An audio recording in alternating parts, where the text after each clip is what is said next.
வணக்கம் நண்பர்களே, welcome to our channel. இந்த வீடியோவில் நாம் என்ன பார்க்க போகிறோம்னா, கட்டு சேவல் கோழி குஞ்சுகள் வளர்ப்பு, அதாவது பெருவடை கோழி குஞ்சு வளர்ப்பு பற்றி பார்க்க போகிறோம்.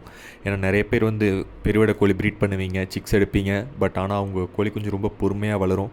அது எதனால் இவ்வளோ பொறுமையாக வளருது, ஏன் சைஸ் வர மாட்டேங்குங்கிறதே உங்களுக்கு தெரியாமல் போயிருந்திருக்கும். அதை பற்றி இந்த வீடியோவில் பார்க்கலாம். உங்களுக்கு ஏதாவது டவுட் இருந்தாலும் கமெண்ட் பண்ணுங்கள், அதுக்கான ஃபுல் எக்ஸ்ப்ளனேஷன் கொடுக்குறேன். இந்த வீடியோவில் பேக்ரவுண்டில் எதுவுமே ஓடாது, ஜஸ்ட் ஒரு இமேஜ் தான் வச்சுருக்கேன். ஏன்னா என்கிட்ட இப்போதைக்கு கிளிப்ஸ் இல்லை. நான் அடுத்தடுத்து வர வீடியோவில் உங்களுக்கு கிளிப்போட போடுறேன். உங்களுக்கு எந்த டவுட்னாலும் கட்டு சேவல் பற்றி எதுனாலும் என்கிட்ட கேட்கலாம். நீங்கள் கமெண்ட் பண்ணுங்கள், உங்கள் கமெண்ட்டுக்கு நான் உடனே ரிப்ளை பண்ணுறேன், இல்லை ரிப்ளை வீடியோவாக போடுறேன். இப்போ பார்த்தீங்கன்னா கோழி குஞ்சு பார்த்தீங்கன்னா, ஒரு கோழி நீங்கள் அடை வச்சிங்கன்னா எல்லோரும் 21ஆவது நாளில் அந்த கோழி குஞ்சு பறிக்கும்னு சொல்லுவாங்க. பட் பார்த்திங்கன்னா அது உண்மை கிடையாது. ஒரு கோழி 18 இல்லை 19ஆவது நாள்லேருந்து பொறிக்க ஆரம்பிச்சிடும். 22ஆம் தேதிக்குள்ளே எல்லா சிக்குமே பொறிச்சிரும். பொறிக்காத முட்டை ஒன்றா ஃபால்ட்டு முட்டையாக இருக்கும், இல்லைனா அந்த முட்டை கரு கூடாமல் இருந்திருக்கும், இல்லை உள்ளேயே கோழி குஞ்சு கரு உருவாகி இறந்துருக்கலாம். இந்த மாதிரி சான்ஸ்லாம் போயிடும். இப்போ நீங்கள் கோழி குஞ்சு பொறிச்சு வந்த உடனே நாளே இறக்கி விடக்கூடாது. இப்போ ஒரு கோழி குஞ்சு முட்டையை விட்டு வெளியே வந்திருக்குன்னா அந்த நாள் விட்டு நீங்கள் அடுத்த நாள் தான் இறக்கி விட்ற மாதிரி இருக்கும். இறக்கி விட்ட உடனே வேலையாக அதுக்கு நீங்கள் தீவனம் கோழி குஞ்சு தீவனம்னு தனியாக விற்பாங்க. ஸ்டார்டர் இல்லை ப்ரீ ஸ்டார்டர். நான் பர்சனலாக ஸ்டார்டர் தான் யூஸ் பண்ணுறேன். பட் ஆனால் ப்ரீ ஸ்டார்டர் தான் க்ரோத் இன்னும் கொஞ்சம் நல்லாயிருக்கும். பட்டு நான் எல்லா கோழிக்குமே ஸ்டார்டர் கொஞ்சம் தீனியில் மிக்ஸ் பண்ணுறனால ஸ்டார்டரே நான் பேசிக்காக யூஸ் பண்ணிக்கிறேன். நீங்கள் ஃபஸ்ட்டு ஃபீடை ஸ்டார்டர் கொடுக்கணும். இல்லைனா உங்களுக்கு ஸ்டார்டர் வாங்கக்கூடிய அளவுக்கு அமௌண்ட் இல்லை, நீங்கள் கோழி கம்மியாக வச்சுருக்கீங்கன்னா நீங்கள் கம்பை கூட அரைச்சி பவுட்ரு மாதிரி பண்ணி கொடுக்கலாம். பட் இருந்தாலும் ஸ்டார்டர் என்னை பொறுத்த வரைக்கும் பெஸ்ட்டு. அது போக தண்ணி பார்த்திங்கன்னா நீங்கள் கருப்பெட்டி கலந்த தண்ணி வைக்கலாம். நான் என் ஒப்பீனியனில் நான் யூஸ் பண்ணது இது வரைக்கும் நாட்டு சர்க்கரை கலந்த தண்ணி, நாட்டு சர்க்கரை, சீரகம், மஞ்சத்தூள் இதை போட்டு கொதிக்க விட்டு அந்த தண்ணியை ஆற விட்டு 2 நாளைக்கு கொடுப்பேன். ஏன்னா 2 நாளைக்கு நீங்கள் தண்ணியை கொடுக்கும்போது அந்த நாட்டு சர்க்கரையில் இருக்க அந்த சர்க்கரை சத்து அதுக்குள்ளே போகும்போது எனர்ஜி அதுக்கு கிடைக்கும். கோழி கொஞ்சம் நல்லா பிரிஸ்காக இருக்கும். நீங்கள் அந்த கொடுக்குற அந்த கோழி குஞ்சு தீனினால் அந்த கோழி குஞ்சுக்கு சத்து நிறைய கிடைக்கும். அதனால் கோழி குஞ்சு இன்னும் நல்லா ஆக்டிவாக இருக்கும், சீக்கிரம் ரெக்கை எல்லாமே முளைக்கும். 2 நாளைக்கு நீங்கள் இந்த தீவனத்தை ஃபாலோ பண்ணணும். நீங்கள் இந்த கோழி குஞ்சு தீவனத்தை பார்த்தீங்கன்னா ஒரு 30 நாள் வரைக்கும் ஃபாலோ பண்ணலாம். பட் அதுக்கு மேலே நீங்கள் மாத்திர மாதிரி இருக்கும். அது என்னென்னு நான் உங்களுக்கு இந்த வீடியோவில் போக போக சொல்கிறேன். ஃபஸ்ட்டு பார்த்தீங்கன்னா அந்த 2 நாளைக்கு நீங்கள் நாட்டு சக்கரை தண்ணி கொடுக்குறீங்க. 3ஆவது 4ஆவது நாள் நீங்கள் ப்ளெயின் வாட்டரே கொடுங்க, அதாவது வெறும் தண்ணியே கொடுங்க.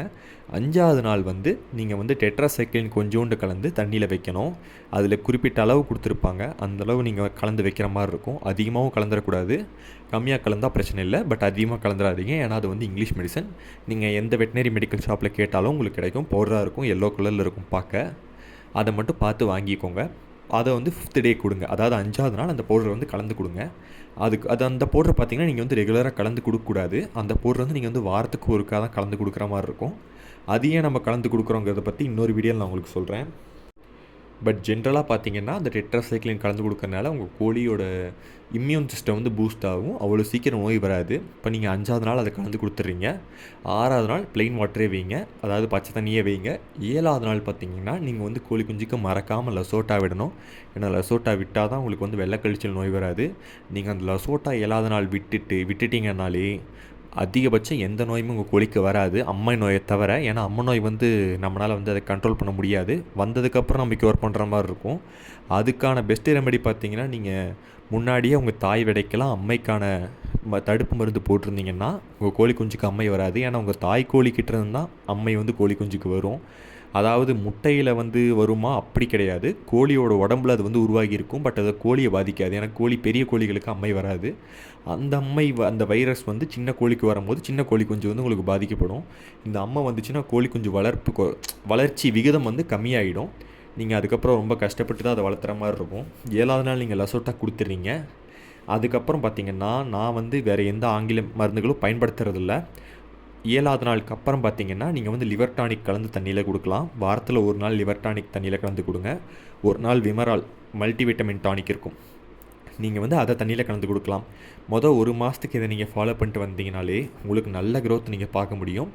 மெயினான ஃபேக்டர் உங்கள் கோழி அடைக்கிற இடம், இல்லை நீங்கள் கோழி கொஞ்சம் வச்சுருக்க இடத்த டெய்லி க்ளீன் பண்ணிவிடுங்க.